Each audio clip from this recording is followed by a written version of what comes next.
Hi, I'm Joe Navarro, and for 25 years, I chased spies for the FBI, and today I'm answering questions on Twitter. This is body language support.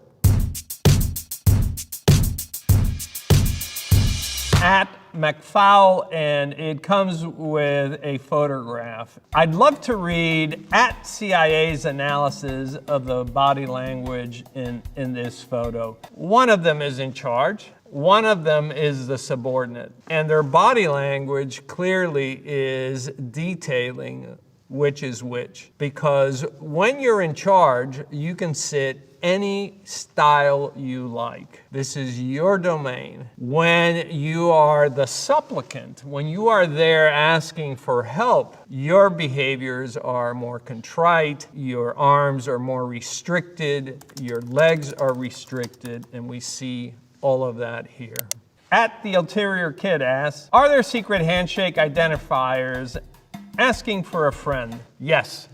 There are many groups out there that have all sorts of secret handshakes. Unfortunately, what happens is, and you run into this all the time, you go to shake hands with somebody and they've interlocked their fingers in a weird way, and all of a sudden you find their index finger right here on the inside of your wrist. This is your erogenous zone. This is for intimacy. This leaves a very negative feeling. Or you get these social aardvarks who want to squeeze your hand to demonstrate that they're strong and virile and so forth. It just leaves a bad feeling in our mouths. So are there handshakes, secret handshakes? Yeah, try to avoid them. At Nike Sandals Poppy asks, so a female leg shaking means what? She just cold? Well, a lot of times we see behaviors that are repetitive. I tend to bounce my legs a lot. Some people will twist their ring. Some people will crack their knuckles. Some people will play with their hair. All repetitive behaviors are self-soothing behaviors. At Bait My World asks, how do we identify bad people? Bad people are identified by bad behaviors. No one is bad until we see demonstrable bad behaviors. If they decide to assault somebody, if they decide to cheat someone, if they do things that are unethical, immoral, or illegal. At Courtney Renee asks, do men not know what nonverbal cues and body language mean, or do they just ignore it? I'm a man. Some people are better at reading nonverbals than others. Is there a difference between men and women and their ability to read nonverbals? The answer is yes, and it's obvious, and it's for biological reasons. Women bring babies into the world. It is the mother who spends the most time with the child and can look at everything from the texture of the skin to how much humidity is in the eyes to the color of the lips. That traditionally has been a female function. Now, that doesn't mean that we cannot develop these skills, but from a pure biological perspective, they have that advantage, and that carries throughout life, but it's one that we men can also grow. So at P. Rittenhouse asks a very complex question. Ordering shawarma today, and the young lady wouldn't look at me in the eyes. That's okay. There's no responsibility to do that. I believe she is Syrian. Does eye contact mean something important in other cultures? Eye contact is both cultural and personal. In the United States, for instance, in New York, we're allowed to stare at each other for 1.28 seconds. In the Middle East, it's somewhere around between 4 and 6 seconds. That's cultural. You may find yourself in a place where it's personal and maybe you don't want to make eye contact. I wouldn't put too much emphasis on eye contact other than we all have personal preferences. Lack of eye contact should not equate to anything other than this is what the person chooses. From at Sayuhi Kimitsuka, who asks, why do hand gestures have such an impact? Humans evolved to be very expressive with their hands. 100,000 years ago, we were all in the African savanna. We were surrounded by predators, hyenas, lions, lionesses, these large felines. And we had to communicate silently, but effectively. We used our facial gestures close up, and we used our hand gestures to further communicate things such as direction, anxiety, fear, approach me, and so forth. This is part of our paleo circuits. We know this because when we study children who are born blind, then they've never seen, they use the very same hand gestures. Our hands attract attention. And in fact, if you look at your hands, no matter how dark your skin, you always notice that the palms of the hands are very easy to read. We think that this has given us an advantage because when we reach out, when we gesture and so forth, even in low light, it sends that powerful but silent signal. The gestures hold our attention. The gestures potentiate the message. At PPrag asks, what are power poses that I can use in Zoom talks, trying to improve my online presentation skills? So we've talked about power poses in other videos, and as Amy Cuddy made famous in her TED Talks, these have to do with expansive gestures where if you're sitting down, maybe you spread your hands on the table. If you were standing up, you put your hands on your hips with elbows out. Even if you're relaxed and sitting with a group, you put your hands behind your head, elbows out. These are territorial displays, but when we are in a virtual environment, all of that goes away because the camera can only see so much. And so what you need to do is bring them here, have them more in front of the camera. You're using gestures that are formed. So they look like, for instance, brackets or the letter C, where you demarc and you set boundaries. And it serves not so much as a power pose, but as a confidence pose. And that's what really matters when you are on a small screen. At Madame Ambasque, and she asks, do you agree that every Myers-Briggs personality type has a specific body language signature? And that's her question. And my answer is no.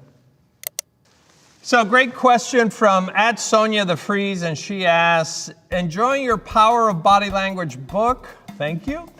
Going through it a second time, and I'm wondering, what the hell is up with close talkers? Our need for spatial distance is both cultural and personal. And so because each one of us has different needs, what I try to teach is to always start further apart. So let's say you shake hands, maybe you do a fist bump, maybe you shake hands, but you do it at a greater distance. And then from that greater point, you self-adjust. Maybe you move in closer, or maybe you stay where you're at. But we want to honor spatial differences simply for this reason. Anytime somebody violates our space, no matter how benign it is, we feel uncomfortable. It causes what I call limbic hijacking. It makes us hypervigilant. It makes us uncomfortable. But here's the whammy. It also limits the amount of time that we want this person to be near us or around us. So if you want to increase what we call face time, one of the things that you want to do is to have an appropriate space so that everybody feels comfortable. That can be cultural, but it can also be personal. Natalia MVP, and she asks, are microexpressions more pronounced when people are on Zoom calls, or Are we better at noticing microexpressions because we keep staring into the screen? So let's start with a couple of things. Number one, let's try and get away from microexpressions because in fact, they're just expressions. If they were micro, we probably wouldn't see them. If they're fast, if they occur very quickly, then we say they are tachykinesic, as in the tachometer in your car. It moves very fast. They yield information, but very quickly. So we just refer to them as gestures. So as to the question, when you're on a Zoom call, what's going to determine your ability to observe behaviors actually has a lot to do with two things: the camera that's being used by the other person and the lighting. If there's grease